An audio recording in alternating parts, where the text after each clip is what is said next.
people know what to do, they just don't do what they know. If you did well at school, you got to go to university. If you go to university and got a degree, you're going to get a better job. You get a better job, you're going to be paid more. You paid more, you get more money. You get more money, you live a better life. That was the false level of belief that a lot of people still follow, unfortunately, right? Because what they're really chasing is certainty. What keeps people stuck even with the opportunities which are everywhere? The biggest diet you want to be concerned with is not the food you're eating. It's the thoughts you're thinking. Your brain is a loop-closing machine. It doesn't like to live in the space of a question. If I say, why am I poor? My brain has to close the loop, Yeah. right? Because you're an idiot. Money, they have no brain, they have nothing. But from the moment they land on each person, they become the way person is. It's a magnifier. Yes. That's all it is. And it widens your decision space, but who makes the decisions? You do. How can you get your own formula? Stop making it all about you. You have a vision that's bigger than you. Fears and doubts suddenly become smaller because it's not about your insecurities. It's about your heart and what gift it wants to give.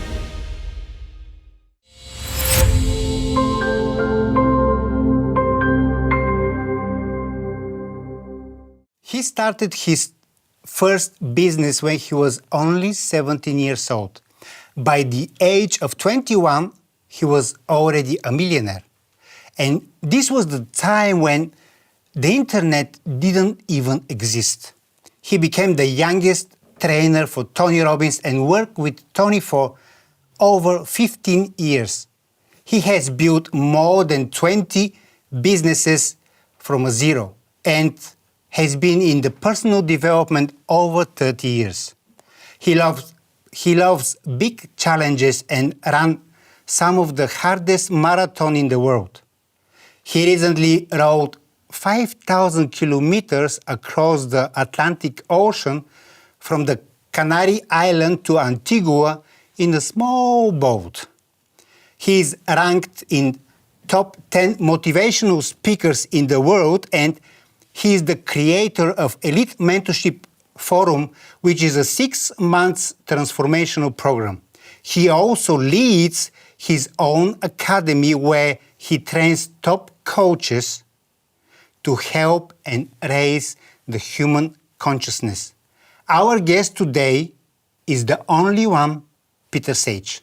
Peter, welcome to the Awaken Potential seminar, Awaken Potential podcast. Crazy, what a real pleasure to be here. I'm glad we made it happen, and here we are. I'm excited. Me too. Peter, we live in more opportunities than ever. We have access to information, technologies, and tools which our parents never dreamed of. And still, many people feel stuck in their jobs and stuck in their routine and stuck in their life. Why do you think this happens, and what keeps people stuck even with the opportunities which are everywhere? I think there's 3 reasons why most people feel stuck, or 3 categories of reasons, should I say. The first is that they don't know what to do. They've got the desire, they know they don't like where they are, they're just not sure what is the next move to make. So they're seeking what is the pathway forward. The second reason is that people know what to do, they just don't do what they know. So there are psychological reasons that are preventing them from acting on what they think will take them to a place that's unstuck, but it really has its basis in fear and a lack of courage to be able to get over the insecurities or the mental stumbling blocks that they don't have the tools to be able to get over. And then the third reason why people are stuck is really because even though they're doing things that they were told to do, they're acting out the right things they think they should be acting out, they feel lost because there's no purpose to it. It doesn't sing to their heart. It doesn't make them feel like they have a mission or that they mean something or that what they're doing matters or they're on track with what I call their life's purpose or their golden script of their movie. They're off filming as a film extra in some strange soap opera, and it just doesn't feel right. So really, they're the three main categories. Yeah, you've got, I don't know what to do. I know what to do, I'm just not doing it because I'm scared, or I have different emotional, psychological blocks that I don't know how to get through, beliefs I don't know how to rearrange, or I think I'm doing the right things, but I just feel purposeless. This must be painful. It must be painful doing the things which you are not connected with and you're kind of like feeling lost. Sometimes there's a requirement to go through certain pathways. If you get lost on the motorway with the GPS, you may have to take a diversion. But as long as you get back on track, it's okay. So if you're in a job you don't like, but you know that you were born to be an entrepreneur, for example, then dealing with the job for now, knowing that that isn't where you're meant to be, but it's paying the bills, it's keeping the roof over my head. I'm so grateful I get to be able to have an opportunity to do something while I'm planning my escape, then it's okay. But a lot of people are just stuck and they don't have an exit plan. This actually brings me to the second question, and it's like a lot of people want to start something in their life, like new projects, a business, and bring their life in the new directions, but something inside hold them back. And from your experience, what is the biggest misunderstanding and the myth that the people have about starting a business? Well, if we talk about starting a business, we could talk about starting almost anything, a new habit, a new relationship, a new career. It's the same psychological blocks that often hold people back. So let me address the psychology and you'll see how it applies to whether it's business or career or what have you. But let's take the one thing that most people relate to when it comes to knowing what to do but not doing what they know, which is the inner blocks that we spoke about, which is kind of what you're referencing. And that is procrastination. Everybody's heard of procrastination, they experience it, but what really is it? Because most people, the misunderstanding is they think procrastination is down to a lack of motivation. If I was more motivated, I would go and start the business or write the business plan or create the marketing or do the research around which building I'm going to take for my office or whatever that may be. Most people avoid it. They know what to do, they're just not doing what they know. And if it was down to motivation, we'd have solved procrastination a long time ago. People aren't unmotivated, but if they procrastinate, they go and distract themselves with something. It's not a lack of motivation to go do what they're distracted with, right? Because they're motivated to go do that. So how do you solve procrastination? Well, you do it by understanding what's actually going on, and very few people understand or address this. So let me start with the premise. As human beings, we have a primary fear that all of us have at some degree. It's the fear we're not enough. Not good enough, not rich enough, not good looking enough, tall enough, fill in the blank. Some version of I'm not enough. Now, if you want to go further than that, it usually translates to unconsciously, I'm not enough, therefore I won't be loved. And that has its basis in the model of parenting that is so ubiquitous that when we grow up, from the parent's perspective, if we follow what mum and dad want, we act in a good way, we're rewarded with what we perceive to be love, connection, approval, validation. If we act in a way that is not good, then the perception of the child is that that is withdrawn.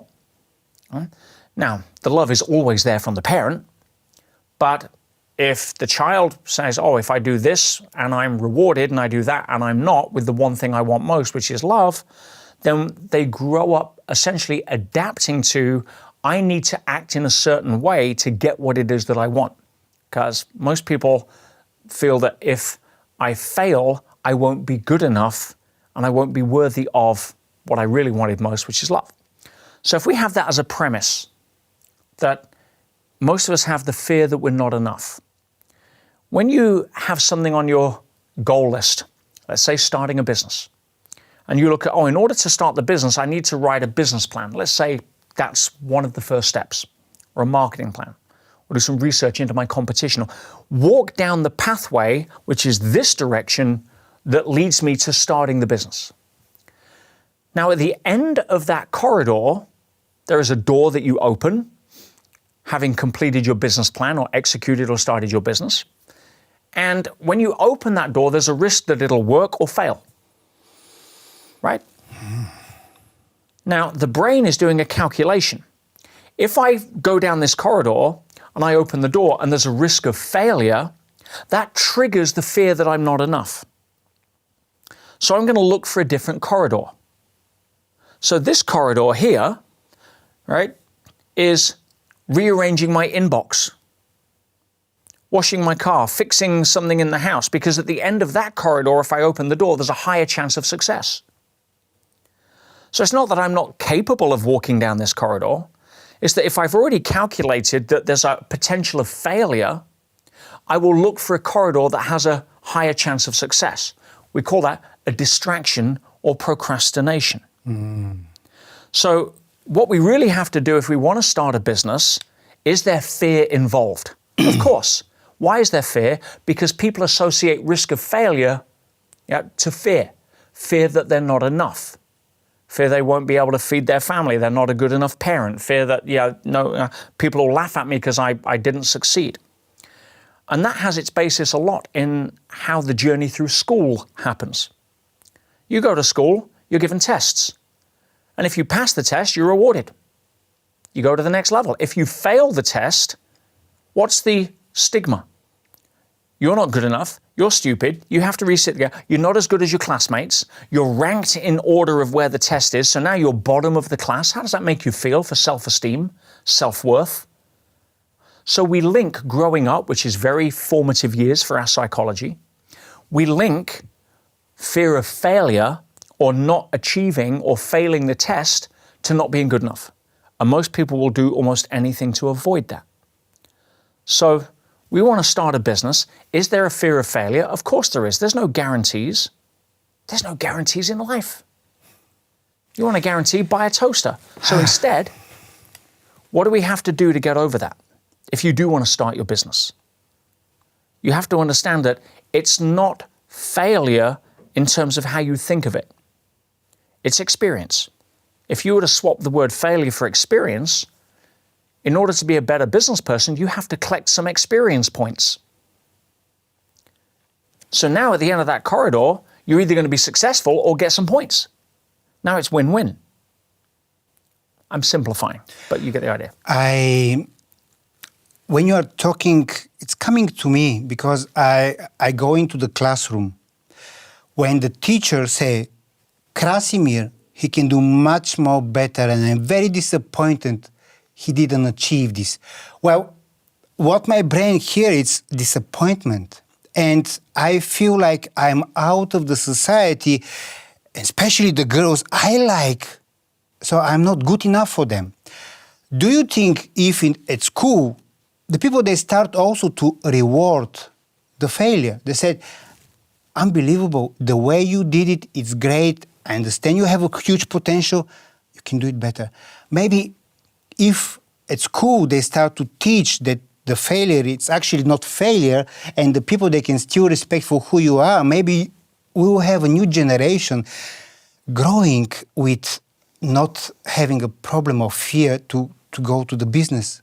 That would be ideal, but it will require teachers to understand psychology, and they're not psychologists, they're teachers.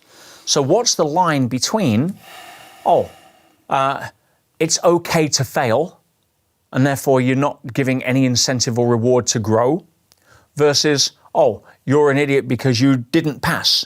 So there's a way to elegantly manage that, but most teachers aren't qualified to navigate that because they're only qualified to parrot the subjects that they have learned how to teach. So if you had somebody that got a C instead of a B, learning how to praise the fact that, hey, well done, and I know you can do better. Let's figure out how you can give more of your gift because I see amazing potential in you. And while you've already got to this part of the ladder, let's see what has to happen to climb higher because I know you were born to climb the ladder. That's a different communication to, hey, look, you only got this far on the ladder. That's disappointing because I see potential in you, but you're just you're not good enough to do it right now. You just let yourself down. You have to work harder. Now, depending on the child, there's different ways you can take that. You can say, I hear disappointment. I'm not good enough. That disempowers.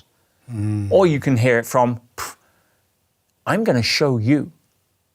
Next time, I'm not going to get a B. I'm going to get an A just to prove you wrong.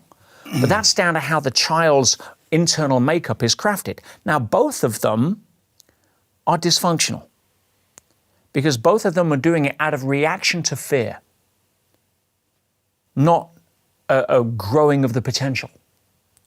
And the challenge is the people that feel disappointed, they quit. They're not going to try harder. The people that say, I'm going to prove you wrong and get an A, the A that they get isn't also going to make them feel smart. But I'm going to prove you are wrong. It doesn't come from the love, come from the kind of anger, which is not the highest purpose of who we really are.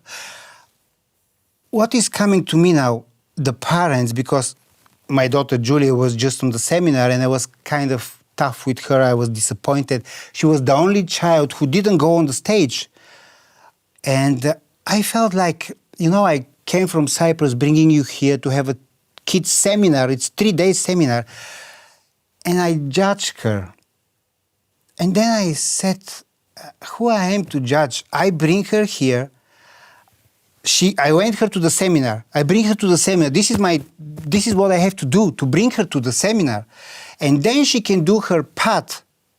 But also, many times, the parents who doesn't know, we don't know, we're not educated, we damage our children, and then we said, I love you so much, and in the end, look what I did. I want to ask you something personal. You are not great student. You said this in different kind of podcast. How your parents treat you when you came at home with this kind of results? My mother was very much bought into the academic route because in the 1960s, 70s, most of the 80s, if you did well at school, you got to go to university. If you go to university and got a degree, you're going to get a better job. You get a better job, you're going to be paid more. You paid more, you get more money. You get more money, you live a better life. That was the false level of belief that a lot of people still follow, unfortunately, right? Because what they're really chasing is certainty. My father was more of a street smart guy. He valued being able to understand how to negotiate life with the twists and the turns, not hide behind an academic piece of paper with validating your so-called intelligence. So they both understood that what was most important was what I wanted to do. If they felt it was for the right reasons, they would support me. So my mum's dream was for me to go to university because that would almost validate her as a mother to have finally brought up their kid. Because my kids went to university. I can feel proud I did the right thing. So when I was 16 and I told my mum I wanted to quit and I wanted to get out of there, she was upset. But she also saw that I wasn't enjoying it. I was struggling. I wanted to get out and get into life. I wanted to gain some experience. And it reminds me of what my business mentor, the late Errol Abramson, said. He said, when you were at school, I was out learning. And I think there's a massive disconnect. You see this in colleges now in the US where you've got this sense of entitlement. People haven't got a clue. They need a safe space. They've got to, don't trigger my anxiety, all this bullshit. All right? They've got no skin. They're complete snowflakes. And when they actually get out of the safe zone of academia and get into the real world and it slaps them around the face, they're going to have a massive wake-up call. So for me, I was very certain that I wanted to get out of school, but my parents were supportive because they could see it was more my truth than pushing me down a road that sometimes you push water uphill, you realize it's not going to work. So they really loved you. Yeah. And on 17, you start your own business. How did this idea came? I started to understand something very... it was so obvious yet so elusive for so long. All of my school friends, even those that were also dropping out, wanted to get jobs. And one of my friends was boasting he was getting a job that was paying him like £200 a week, which back then, we're talking, I don't know, whatever it is, 1987. All right, for a kid leaving school, that was like big money. It's like, wow. Because he got this job, I think his father knew somebody at the place, blah, blah, blah, blah, blah. Anyway, and I had this realization. I'm like, wow, now that seems like a lot of money. However, if they can afford to pay £200 a week, it's because what he's doing is worth more than £200 a week to the job, to the business. So I'm a business owner and I see somebody coming and doing a job and I pay them $200. Why am I paying them $200? Because the value they're adding to the business is worth more than the $200. Otherwise, there's nothing in it for the business. I become a charity. So I suddenly realized, oh, hang on, by taking a job or staying in a job, I will always, by definition, be paid less than what I'm worth. And what's my job security? The job security is the ability of the business owner to make good decisions. That started me on a quest of, I don't want a job. I want to be the business owner. And sometimes I'll make good decisions, sometimes I won't. But the job security is far more here than it is here. You know, yesterday I had a very interesting conversation with a friend of mine on the phone, and he said, man, don't think the leaders or all these kind of people with their management, they are the most clever. But they're the action takers. And the people which they're clever, they're like kind of afraid to move, and they do the job for the action takers. You're not only action taker, but you have a lot of awareness how the business works, because when you were 21, you had your first million. And if I remember right, you had your first Ferrari. 25, I bought my first Ferrari. 25. So you did the things right, but you didn't go to university. And how this happened for you? You learn from the street, you learn from your mistakes. And what made you not to give up? Well, for a start, I'm very grateful I never suffered the disadvantage of college.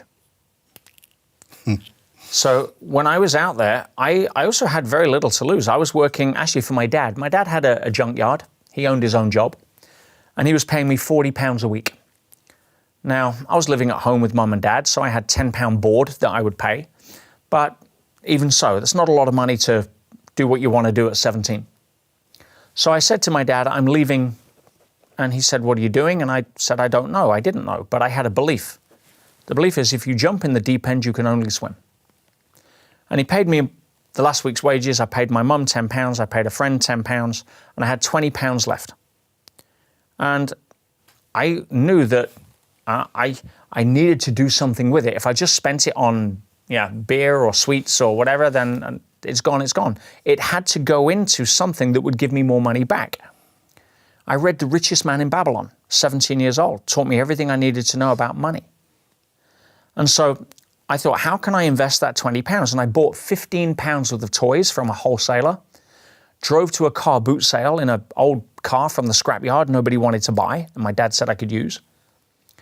And I didn't have a table. I had a blanket on the floor, and I put my toys on there, and I sold my £15 of the toys for £30. I doubled up. I planted the seed, it grew, I took the harvest. I went back the next week, I put £25 for the toys, used my last £5 to get access to the car boot sale, the flea market, and I sold the lot for £50. And I built up and up.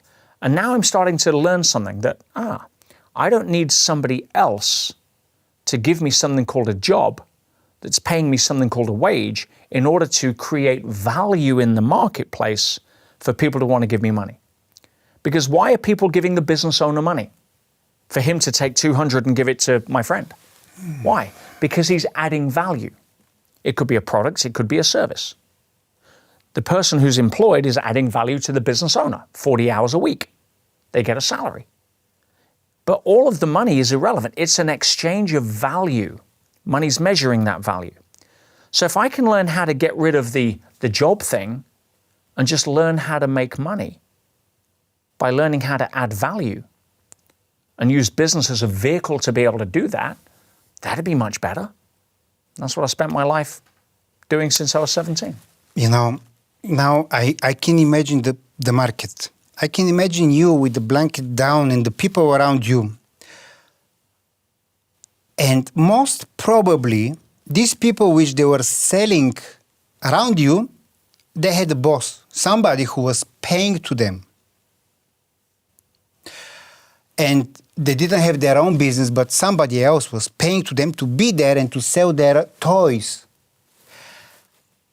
What is the invisible power which the people don't see? Because you were sitting between, I'm assuming right now, you were standing between two people which somebody else was paying them to be, but you build your own future, your own business, and they didn't. Well, it's I don't know about them being employed by somebody else. There was certainly some of that. But I think the lesson that I learned that was more valuable, which would translate into helping people today, was to understand I noticed a pattern. I noticed something that was consistent and then predictable that I'd never been taught in school.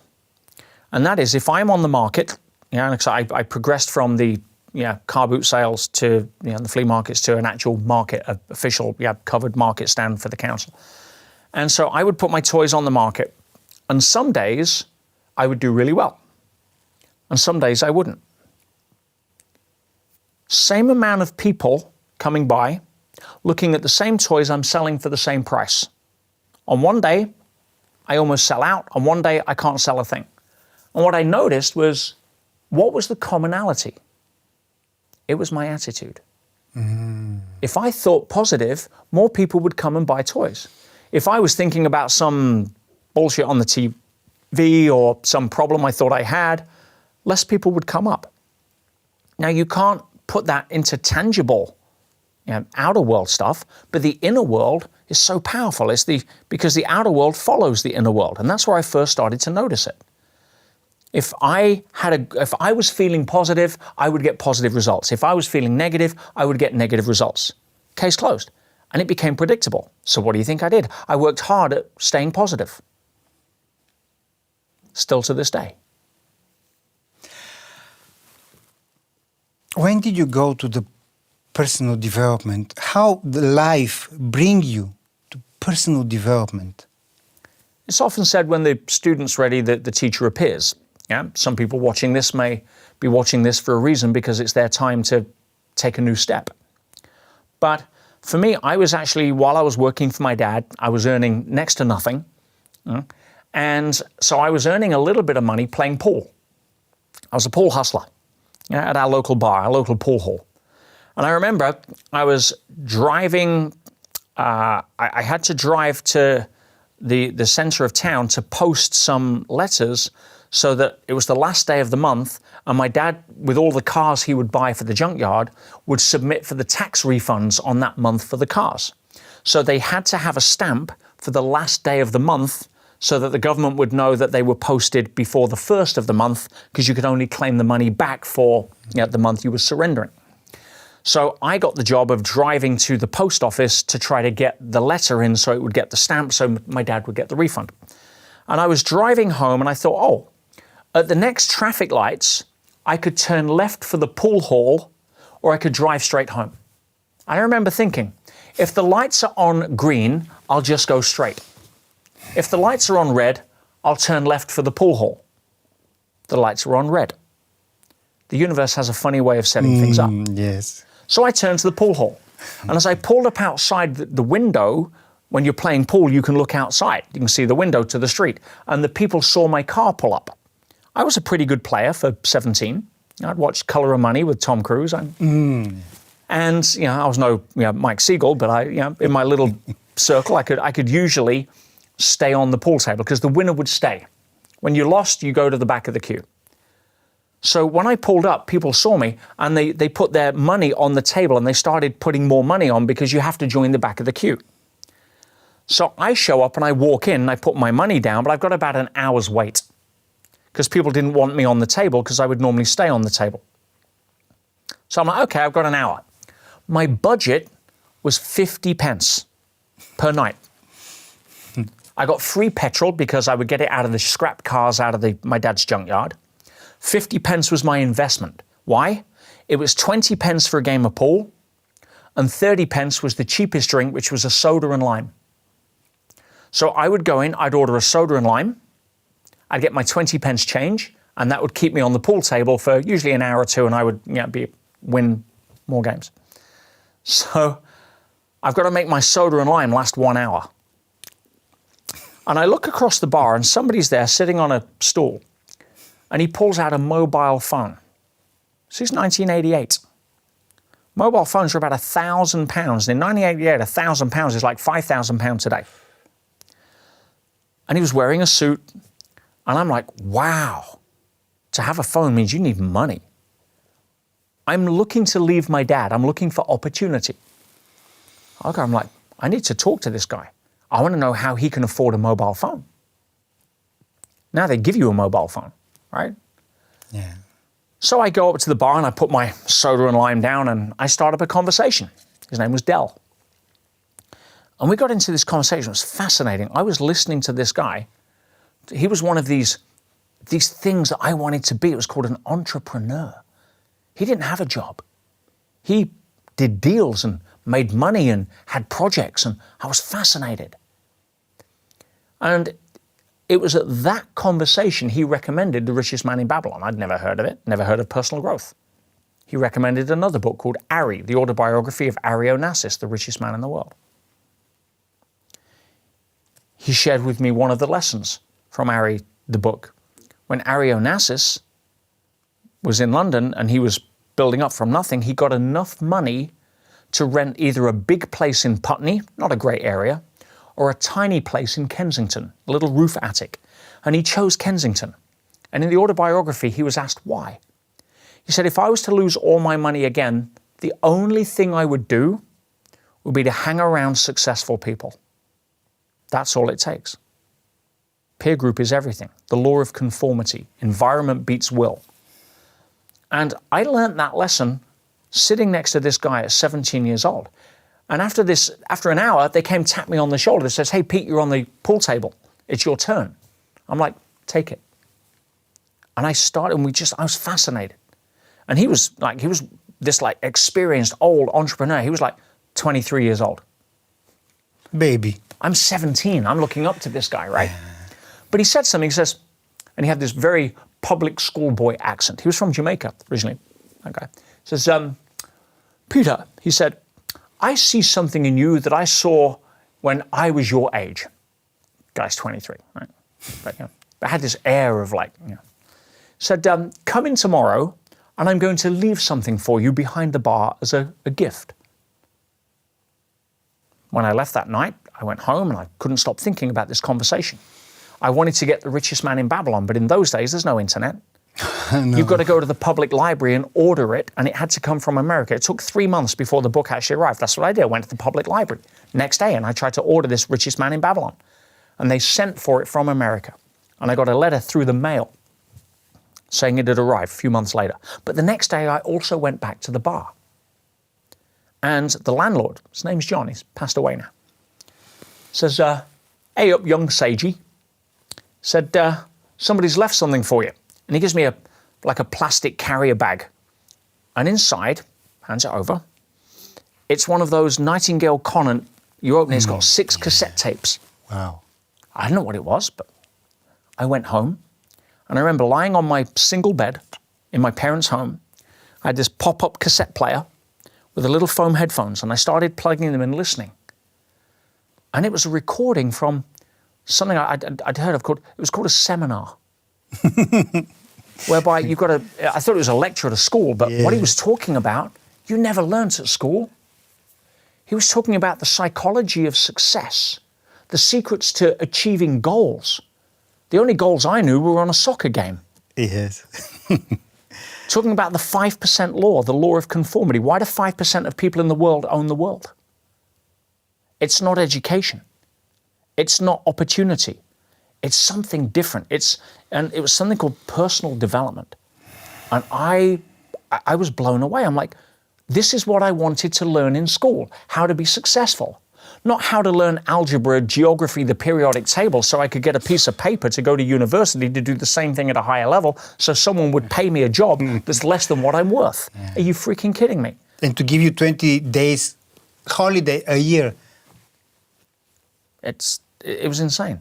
So I was enamored. I was fascinated.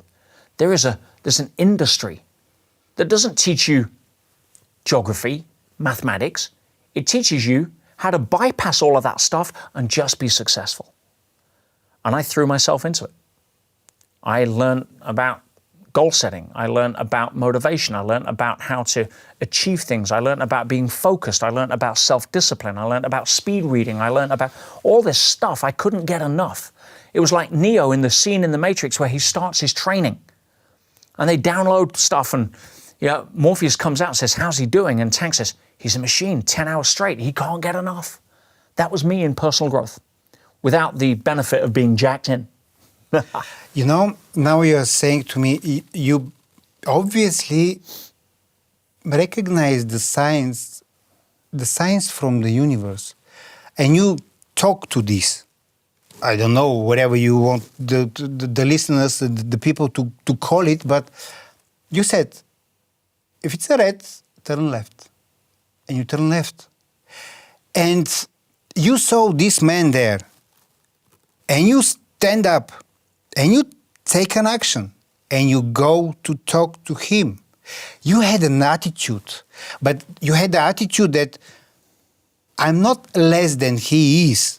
I want to be like him, and I'm bold enough to go and ask him how I can get this.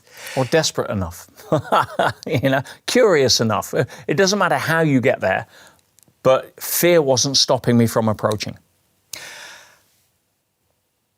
I believe this is what many people are stopping them. One of the things you said, I had nothing to lose. And when we don't have nothing to lose, do you think we succeed more than when we have something to lose? If people are focused on what they can lose, they're more chance of losing it. And this is where people that are in a job that want to start a business or a side hustle, sometimes they're afraid of letting go. It's like Tarzan swinging through the jungle. He's not going to let go of this rope until he has another one in his hand, right? Yeah. So to understand that there is a responsibility for being able to take action on your part. If I want to get a better body, there's certain things that I have to do. I have to go to the gym and I have to lift the weights. If I don't go to the gym, and I don't lift the weights and I don't make that decision, my body's not going to change. But if I make the decision and I go to the gym, what grows the muscles? The magic. Something you can't stop. If you do the actions, something bigger than you provides the magic. If you're a gardener and you want to grow roses, you have to do certain things that if you don't do them, it's never going to happen. You have to drive to the gardening store and you have to choose the seeds, the right seeds, off the shelf. A lot of people are picking weeds and wonder why they don't get roses. So you go home and you plant the seeds and you have to take care of the seeds. That is your job. If you don't do that, you will never have roses. But if you do that, what grows the roses? The magic grows the roses. See, when you're trying to make everything happen and control everything, it's like you're trying to cut the seed open and pull the rose out. Right? It's not your job. You want to be able to have abundance in your life. You want to be able to have joy, fulfillment in your life. There are certain actions you need to take. You need to invest in yourself. You need to be able to learn what it's like to have courage to make decisions that you feel scared to make right now. You need to be able to invest the time in improving yourself. If you do that, the magic is on the other side. You will meet the people, the ideas, the opportunities, the synchronicities will show up. But if you don't go to the gym, if you don't buy the rose seeds, none of that is ever going to happen. So people don't do that because they think, I don't know how to grow my muscle. I don't know how to grow the roses. No, you don't grow the roses, you don't build the muscle. You plant the seeds, you lift the weights. That's your job. You start the business, you take the actions, you write the marketing plan, you go out and meet people, you get the ideas, you focus on your mind. You see, the biggest diet you want to be concerned with is not the food you're eating. It's the thoughts you're thinking. And people just aren't spending time being a good gardener. They turn on the news. What is the news? It's not the news. That's just a label to get you into thinking that that's what's going on in the world. Right? What's going on in the world? I'll tell you. Everything is going on in the world. The question you want to be asking is, what should I choose to focus on? Because if you think that you turn the news on and that's what's actually happening, that tiny little sliver where you point your flashlight that's disempowering you, you're in Disneyland. Turn it the hell off. You know, we had a seminar 2 weeks ago, and we had a procedure in case somebody want to continue to the next level. If they don't have money, they can ask the universe. The universe in that case was the people in the room. I knew 3 people which they really wanted to continue. They didn't have money and they didn't ask. And we, as a universe, standing behind with the money ready to give to them. And they didn't ask. And I believe these days, all the people, they want to go out there to live their life, they simply don't ask because you don't know the answer. They already have their disappointment in their head. I'm not going to ask Peter Sage because he's going to say me no. How do you know? And this is what you told me one time. You said, Krasi, I make the halfway of the bridge and I'm going to wait for you there. I'm not going to take the full path because the rest is yours. And it's, what can you say here? Because I feel many people in Cyprus, in Bulgaria, in the small town I grew up. My dream basically just died, especially when 4,000 euro, it's 1 square meter of apartment. I can have my own apartment. No way. So I stopped dreaming and I start existing. How I can go from this, how you call it, the rat race, or how I can go out of it, how I can believe in myself, how I can believe in the world, that the world is beautiful and I have the support. How this can happen? Go to the physical body again as an example. You're overweight, 20, 30 kilos. You feel like crap. You look in front of the mirror, you don't like what you see. How can I get a better body? It's not going to happen tomorrow. But if you put yourself in the gym, you trust the process. It'll happen over time. If you don't see any way out, you're in poverty, you've got a scarcity mentality, you've got to put yourself in the mental gym. It's not going to happen tomorrow, but consistency, it'll happen over time. You train yourself to think why I can and not, or how I can, not why I can't. You hang around with people that become midwives to your dreams, not people that are seeking companionship in victimhood. Then over time, it's going to change. You put your body in a sunny climate, it's going to acclimatize, not the next day, but over time. We're trained to adapt. That's what Onassis was talking about. Hang around with people that give you inspiration, that give you an example of why you can, because nobody's different ultimately in terms of capability. Some of the richest people are technically idiots. If you look at the definition of the word in terms of the IQ, you don't need to be smart to be rich. But what stops people from asking for the money, what stops people from approaching me, for example, is something deeper. They're not actually ready to have.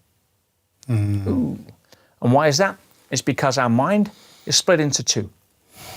You've got the front part of the mind that makes the conscious decisions, and that's making what you think are the right decisions. I want to have more money. I deserve to have my own apartment.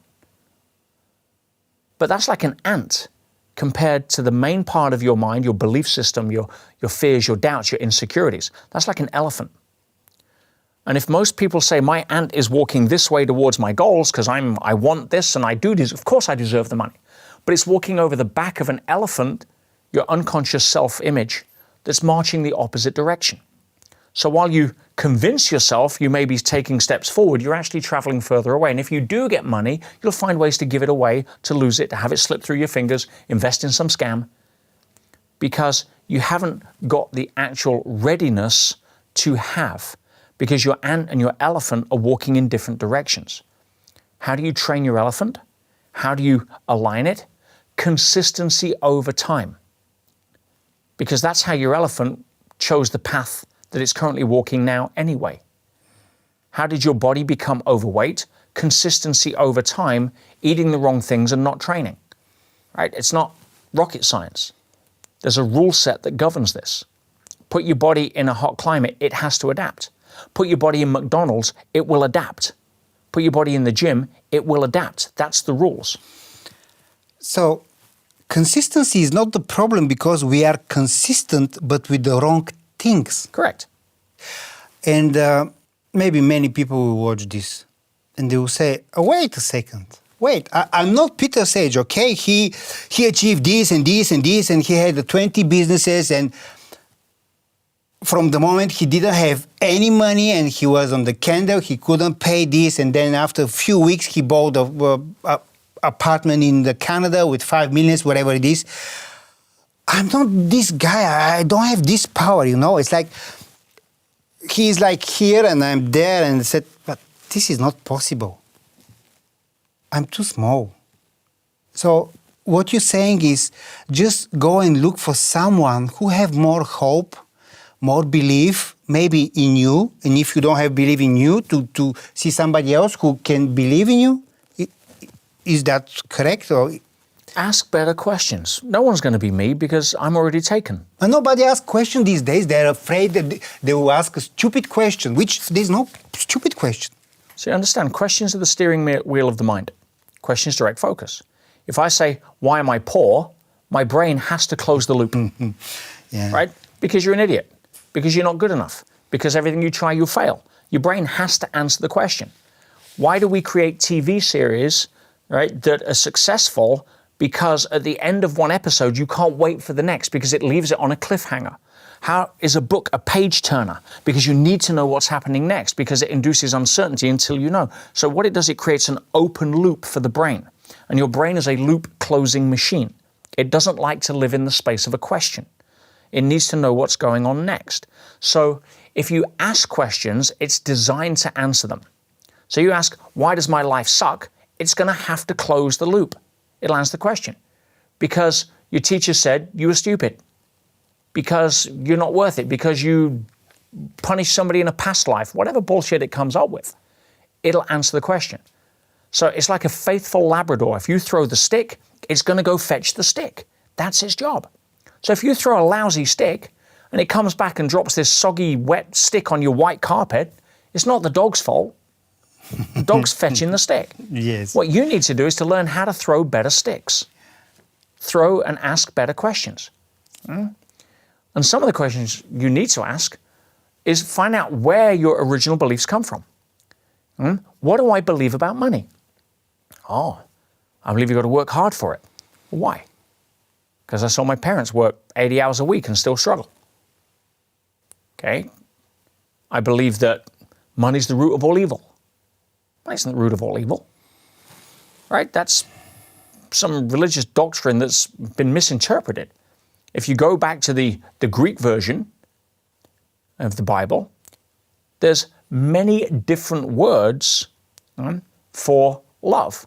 If you look at the original translation, the word isn't love. The love of money is the root of all evil. It isn't love. It's the worship of money is the root of all evil. I hear something very important today, which not today, I think yesterday.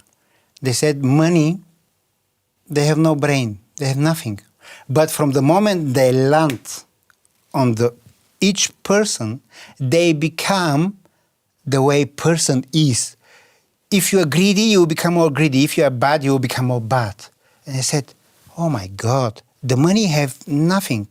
It's a magnifier. Yes. That's all it is. And it widens your decision space. But who makes the decisions? You do.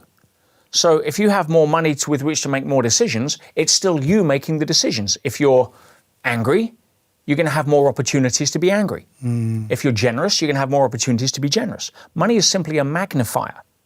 And if you chase money, you chase your tail. Why? Because money is a byproduct or a consequence of adding value. You don't go to the gym and say, give me the strength and I'll lift the weights. You say, no, I'll get the strength when I lift the weights. You don't go to the fire and say, give me the heat and I'll fetch you some wood. No, you fetch the wood, it gives you the heat. And you can never say, give me the money. I'll find money, let me go get money. No, that's like chasing the strength without lifting the weights. You add the value, the money follows. It's a natural consequence. Most people are not asking the right questions on how can I add value? What can I do to go the extra mile, even in a job? If your business owner makes the wrong decisions, you've got to fire 5 of your 10 staff. Who are you getting rid of? The ones that aren't adding the most value. Pretty simple. That's what Napoleon Hill said. Do more than you're paid for. Oh, I'm not doing that. I don't get paid enough. Well, you never will. But if people really want to try to learn more of this and really put themselves in the environment of being a good gardener, come and spend a day with us. Now, this is just a podcast. I've got so much more I want to share on the time that we have, but you come and spend some time with us, or time with you, or time with a lot of the people. We're teachers now. We're able to look back over our shoulder at the battle scars and the potholes we fell in and shine a light to help other people navigate around that. Why? Because we weren't taught this at school. And most of you weren't taught it in your jobs. But this is the kind of things that will make the biggest difference. Not trying to get the right lottery numbers, not trying to invest in crypto or your brother's startup or whatever. No. Talk to me about the crypto. Invest in yourself, because that will always pay back, tax-free, in a way that it will continue to give. You know what is the problem with investing in yourself? The problem is it's invisible. And the crypto is basically, I open my phone and say, oh man, today I make 20%. But you don't understand, if you read the book, watch a podcast, or you do exercises, you invest, you grow 20%, but you don't see it until, boom, the result happened.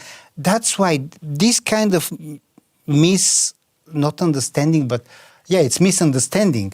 It's the same as the body. You stand in front of a mirror in the morning, you don't see what you had for breakfast that day. No. You see what you had for breakfast for the last 5 years. Yeah. See, people get that. You go to the doctor, and you have a stroke, you don't see the last cigarette that you smoked, you're seeing the evidence of the last 5 years of cigarettes that you smoked. But when it comes to personal growth, oh no, I need immediate results now. That's bullshit. If you don't start now, you're never going to have that level of feedback. Because I can promise you, you look at somebody who's in good shape right now, they're very grateful that they started 5 years ago and not tomorrow. Do you think the people are afraid to talk honest conversation to themselves? Yes, because even if we admit it to ourselves, we think somebody else has heard it. Right? So there's nothing wrong with getting honest. If you don't like your current situation, use that as a reason to get excited that you can now make a decision to change it. See, a new future is always available. And when you really get that, it's like, okay, again, look at my body. Nobody says, oh, I'm so overweight, I can't lose weight anymore. Well, no, you know you can lose weight. You know what you have to do to lose weight. Now, if you've let your body go for a long time, you may have to do more work. But at no point do you go to the gym and say, oh, that was a tough workout, but what if my body decides not to follow it? What if all those curls I did on the biceps, what if my arms choose to ignore that workout and not grow today? No, we know if we put in the time, it'll follow. If you invest the time in yourself, if you switch your abundance mentality and override your scarcity mentality, if you have a prosperity consciousness that replaces your poverty consciousness, your financial situation has to change. It's just the law. But I'm not going to invest in that because I'm too busy being worried about money. Well, then keep eating the mental junk food and wonder why you're overweight. How I can trust more to myself? Build references. Why? You walked on fire? Yeah, 7 times. Yeah. So you know you can. Yeah. You weren't sure at the first time. No. No. But now you don't hesitate. No. Right? Yeah. I've put 10,000 people over the coals. Yeah. Nobody's telling me you can't do it. Right? And from a firewalking perspective, it's just a metaphor. Somebody gets to the end of the coals and they look back and think, wow, I just walked on fire and I didn't believe I could. What else am I not doing in my life just because I don't believe it? The firewalk is a metaphor, that's all. But it's a powerful one because it makes it real for people. But how do you trust yourself? Take small steps and then build that as a reference. If I was to lose everything today, it's happened many times, would I bat an eyelid about being a multimillionaire again? No, of course not. Why? I've done it so many times, you can't tell me I can't. You can't talk me out of it. Because you have the formula. Well, I have the references, which give me the belief, which happens to be the formula. Yeah. So you said, I lost. And what happened with you normally is, when you lose the business, whatever it is, you grow much more after. It's always like this. So even sometimes you said, man, I reached the plateau, so let's get down so I can go up. It's crazy, but... Every tree needs pruning before it gives better fruit. Mm-hmm. I wanted to talk with you about authenticity. I'm going to an event in January. It's going to be about 1 billion followers. There will be like 3,600 presentations. It's going to be like people with 50, 60, 100 million followers. Today we live in Instagram, TikTok, Facebook, and we see all this world, which is not real. We lose our authenticity. I go in the subway, I watch the people there on the phone. And when I start to build my own business, I kind of get my authenticity somewhere out so I can put the best I can here so I can get the approval of other people. What kind of advices you can give to the people which take care of your authenticity because it's you who you are, then to prove how many likes you can get in this media, which nobody gives a damn about you. Correct. Everybody's starring in their own movie. And if you starring in your movie think that somebody cares enough about you to bother to give an opinion, when just some throwaway click on a thumb up or comment, so what? Name me one thing you saw on Instagram last month. No chance. Right? It's like so fleeting. It's like the little short-term dopamine hits. And so from a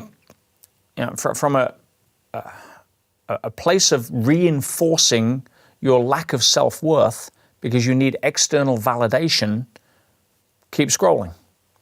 If you want to be distracted because you would rather trust an algorithm to tell you what to watch than you decide and use your own free will to choose what to watch, keep scrolling. But I know where that path leads. And so do you. You just got to keep looking in the mirror, all right, for anyone that's doing that, because that's just, predictable. Living life on your terms as the star of your movie is a very different philosophy. It's not caring about others, far from it. But you get to be two things in this life, either a warning or an example. And it's your choice. Because looking in the mirror keeps growing, and looking in the mirror, this face in the mirror will not become younger. Will become older. It must become older. Your regrets and blamings to yourself, you didn't take action to be director of your own movie. It's going to be so much pain to you. It's a huge pain. This is kind of like the universe have a big plan for yourself, and you screw up everything because you are afraid to step up. I think this is spiritual pain. When you get that God's will for your life is way more exciting, bigger, and joyful than even your will for your life is, you start opening up to understand you live in a friendly universe. The alternative is you think you live in a hostile universe and you look at life through a fear-based reality. And that's exactly what will happen. Because the truth is, we don't live in a friendly or hostile universe. We live in a self-reflecting universe. Which is why, and I know it's one of your favorite quotes of mine, is that's why you'll never rise above the opinion of yourself. This quote I hear on the phone, and I felt like you went up from the phone and you give me 2 slaps and I say, wow, yes, it is. And this quote actually became one of my paths to grow. I want to ask you with one more last question. How I can follow my heart and to go for something and to trust the universe, even I hear all these noises around me, that I will not grow or I'm not good enough. How I can start my own business and to follow my heart every single time, even when I fell down. How I can get more hope, how I can get more motivation, how I can become the motivator of my own self, of this guy in the mirror. How I can get my own success formula for myself.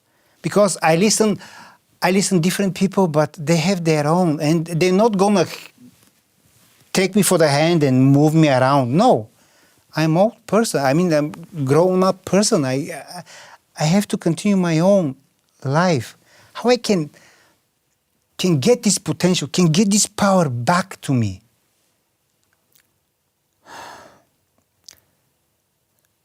You've got to understand that you need to ask better questions. Also, stop making it about you. When you have a vision that's bigger than you, part of you that is normally untouched comes alive. See, am I trying to make money so that I can buy more stuff to show more people that I'm finally good enough? Or am I out on a mission to try to help as many people as possible because it makes me feel good? And yes, I can charge for that. And yes, because it's an exchange of value. Why do I charge over $100,000 a year for coaching? Because I'm cheap. Because I know what value I offer. I know how much value I can give. You get to an average coach that doesn't want to look in the mirror at their own stuff because they're too busy being distracted by trying to help others so they can ignore a lot of their own patterns. Ask them what they charge. You want to see what somebody values themselves, what their self-worth is? See what they charge for their time. I know. So how can you get your own formula? Stop making it all about you. Start tapping into something. Mother Teresa said, power moves to those in direct proportion to their willingness to serve. Because we're here to grow. That's the personal growth. That's doing the work on ourselves. That's being the good gardener. That's getting our ass in the mental gym consistently. And contribution. How can we use more of who we become as a way to add back into the system? To put a smile on somebody else's face. To create something that brings value so people can have more joy, less fear. Or to help mitigate somebody's pain. You have a vision that's bigger than you. Fears and doubts suddenly become smaller. Because it's not about your insecurities. It's about your heart and what gift it wants to give. Yeah. This is great advice. Thank you. You're welcome.